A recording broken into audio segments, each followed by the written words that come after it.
नमो बुद्धाय. आज आपण पाहणार आहोत शाक्यांनी केलेले स्वागत. भगवान बुद्ध शाक्य देशी परतले तेव्हा आपल्या देशबांधवात 2 तट पडलेले त्यांना आढळून आले. एक त्यांच्या बाजूने होता व दुसरा त्यांच्या विरुद्ध होता. मागे शाक्य व कोलिय यांच्यातील युद्धाच्या प्रश्नाबाबत जो वाद माजला होता आणि ज्यात त्यांनी फार महत्त्वाचा भाग घेतला होता, त्यावेळी शाक्यसंघात झालेल्या मतभेदांची त्यांना आठवण झाली. त्यावेळच्या त्यांच्या विरोधकांनी यावेळी सुद्धा त्यांना प्रणिपात करण्याचे किंवा त्यांचा मोठेपणा मान्य करण्याचे नाकारले. त्यांना अनुकूल असलेल्यांनी त्यांच्या अनुयायी वर्गात सामील होण्यासाठी प्रत्येक कुटुंबातून एक मुलगा अर्पण करण्याचे अगोदरच ठरविले होते. त्यांनी आता भगवंताच्या संघात प्रवेश करण्याचे व ते राजगृहाला परतताना त्यांच्याबरोबर जाण्याचे ठरविले. ज्या कुटुंबांनी एक मुलगा संघाला अर्पण करण्याचे ठरविले होते त्यात अमितोदनाचे कुटुंब होते.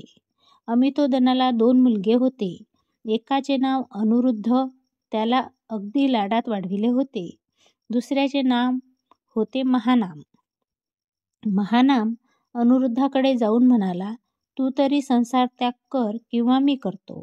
आणि अनिरुद्धाने उत्तर दिले, माझी प्रकृती नाजूक आहे. कौटुंबिक जीवन सोडून गृहहीन अवस्थेत राहणे मला अशक्य आहे, म्हणून तूच तसे कर. परंतु प्रिय अनिरुद्धा, कौटुंबिक जीवनात कोणत्या गोष्टी घडत असतात ते मी तुला सांगतो. 1. पहिल्या प्रथम तुला शेत नांगरावे लागेल. ते झाल्यावर पेरणी करावी लागेल. ते झाल्यावर तुला शेताला पाणी द्यावे लागेल. नंतर शेतातील पाण्याचा निचरा करावा लागेल. नंतर लावणी करावी लागेल. लावणीनंतर कापणी करावी लागेल. मग ते बाहेर न्यावे लागेल व त्याच्या जुड्या बांधाव्या लागतील. एवढे झाल्यावर त्याची मळणी करावी लागेल. मग पेंढा वेगळा करावा लागेल. नंतर त्यातील तूस काढून टाकावे लागेल. मग धान्य पाखडावे लागेल. नंतर ते कोठारात साठवून ठेवावे लागेल आणि त्याच्या पुढल्या वर्षी पुन्हा या सगळ्यांची पुनरावृत्ती करावी लागेल आणि हे वर्षानुवर्ष असेच करावे लागेल. हे काम कधीच संपत नाही. आपल्या श्रमांना कधी अंतच नसतो. काम कधी संपेल, श्रमाचा शेवट केव्हा होईल, आपल्या पंचेंद्रियाच्या सुखोपभोगांना न मुकता आपल्याला विश्रांती कशी मिळेल? प्रिय अनिरुद्धा, काम हे कधीच संपत नाही. आपल्या श्रमांना कधी अंतच नसतो. मग कौटुंबिक कर्तव्य करण्याचा विचार तू कर. मीच कौटुंबिक जीवन सोडून गृहहीन अवस्थेत राहण्यात जातो, अनिरुद्ध म्हणाला. आणि शाक्य अनिरुद्ध आपल्या आईकडे जाऊन म्हणाला, आई, कौटुंबिक जीवन सोडून गृहहीन अवस्थेत राहण्यास जाण्याची माझी इच्छा आहे. त्यासाठी मला परवानगी दे. शाक्य अनिरुद्धाने याप्रमाणे म्हटल्यावर त्याची आई त्याला म्हणाली, लाडक्या अनिरुद्धा, तुम्ही दोघे माझे लाडके पुत्र आहात आणि तुमच्यात कोणताही दोष मला दिसत नाही. माझ्या इच्छेविरुद्ध केवळ मृत्यूमुळे एके दिवशी तुमची व माझी ताटातूट होईल. परंतु मी जिवंत असताना तुम्ही कौटुंबिक जीवन सोडून गृहहीन अवस्थेत जावे याला मी कशी संमती देऊ? पुन्हा एकदा अनिरुद्धाने तीच विनंती केली आणि त्याला तेच उत्तर मिळाले. अनिरुद्धाने आपल्या आईला तिसऱ्यांदा तीच विनंती केली. त्यावेळी शाक्य राजा भद्दिय याची शाक्यावर सत्ता होती आणि तो अनिरुद्धाचा मित्र होता.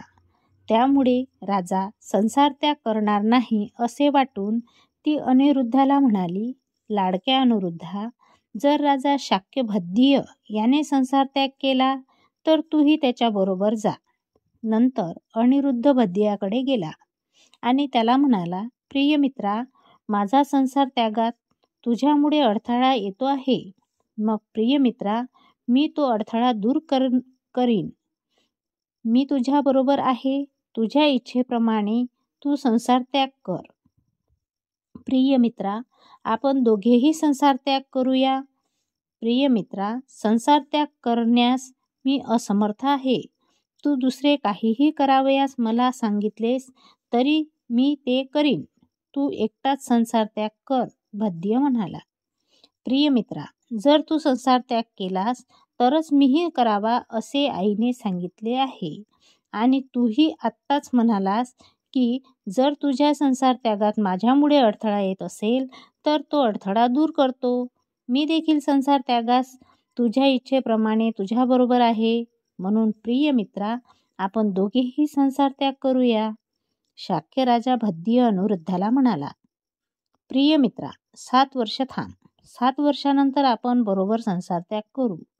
प्रिय मित्रा, 7 वर्ष हा फार दीर्घ काळ आहे. मी 7 वर्ष थांबू शकत नाही. भद्दियाने ती मुदत 6 वर्षावर आणली आणि क्रमाक्रमाने ती 1 वर्षावर आणली. मग 7 महिन्यावर आणि क्रमाक्रमाने ती 1 महिन्यावर आणि मग 1 पंधरवाड्यावर आणली. प्रत्येक वेळी अनिरुद्ध म्हणाला, इतका दीर्घकाळ मी थांबू शकत नाही. मग राजा म्हणाला, मित्रा, माझ्या पुत्रावर व भावावर राज्य सोपवीपर्यंत 7 दिवस थांब. 7 दिवस म्हणजे काही फार नव्हते. तितका वेळ थांबण्यास मी तयार आहे. अनिरुद्धाकडून त्याला तसे उत्तर मिळाले. याप्रमाणे शाक्य राजा भद्दिय, अनिरुद्ध, आनंद, भगू, किबल आणि देवदत्त हे पूर्वी जसे क्रीडोद्यानावर चतुरंग सेनेसह मिळून जात असत, तसे यावेळीही चतुरंग सेनेसह ते 6 जण आणि त्यांच्याबरोबर रुपाली नावाचा न्हावी असे सगळे मिळून 7 जण बाहेर पडले. काही अंतर चालून गेल्यानंतर त्यांनी आपल्या सेनेला परत पाठवले आणि शेजारच्या जनपदात त्यांनी प्रवेश केला. आपल्या चांगल्या चांगल्या वस्तू त्यांनी काढल्या आणि त्या आपल्या वस्त्रात गुंडाळून त्यांनी त्याचे एक गाठोडे बांधले आणि ते उपाली नाव्याला म्हणाले, मित्रा, तू आता कपिलवस्तूला परत जा.